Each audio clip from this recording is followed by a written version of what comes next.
not 8 hours a day. अब देखेंगे आप इसको अप्रिशिएट करेंगे ना, फॉर्मूला देखें बिल्कुल इस तरह जिस तरह का आपको किसी रकम पर इंटरेस्ट मिल रहा है। एफसीसीएम करार के लिए जी TEV, total equipment value, kindly दो चीजें मद्देनजर total equipment value.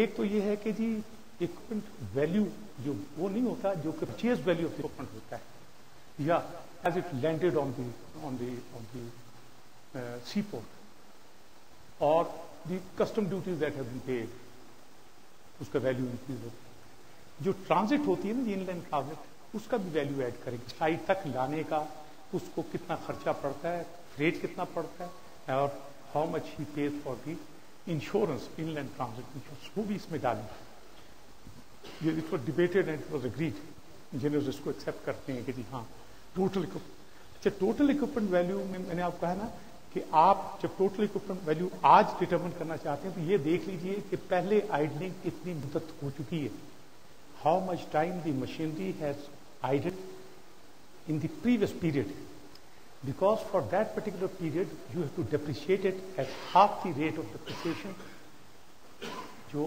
Operational depreciation है। हम जब इक्विपमेंट वैल्यू का रिकॉर्ड रखते हैं ना जी, आप अकाउंटेंट्स, वो एक कांस्टेंट रेट पर डेप्रिशिएट करते रहते हैं till such time that the machine reaches the salvage value.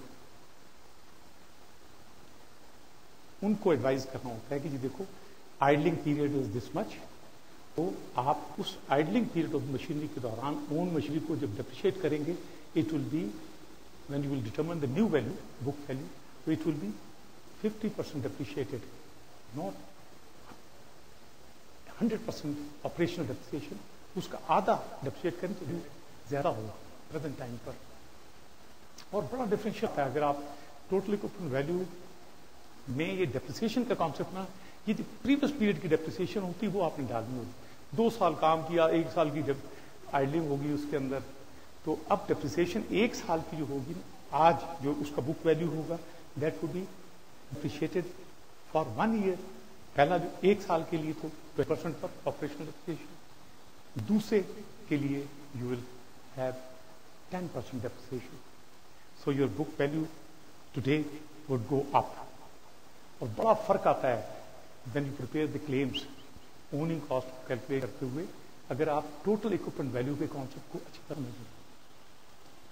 That is not only that I have provided you the bill of entry, ये देखेंगे बिल ऑफ एंट्री, ये कस्टम ड्यूटी पेड है, ये cost of the machinery etcetera है, और ये custom duty paid है। अब साइट तक लाने का खर्चा इनलैंड ट्रांजिट पे ये कॉस्ट है। तो आपका जो owning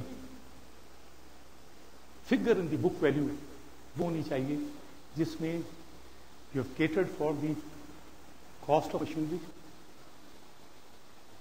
custom duties and taxes paid in the port, money paid to the clearing agents, machinery की जो storage होती है, if you have paid anything for that, that also is added to the value.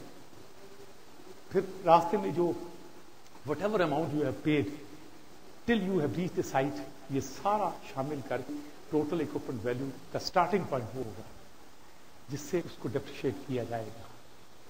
TEV is supposed to be determined according to the method जो मैंने बताया,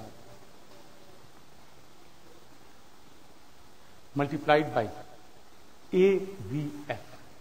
ये define कर दिया कि AVF is average value factor which is to be determined by a formula given n-1 multiplied by 1 plus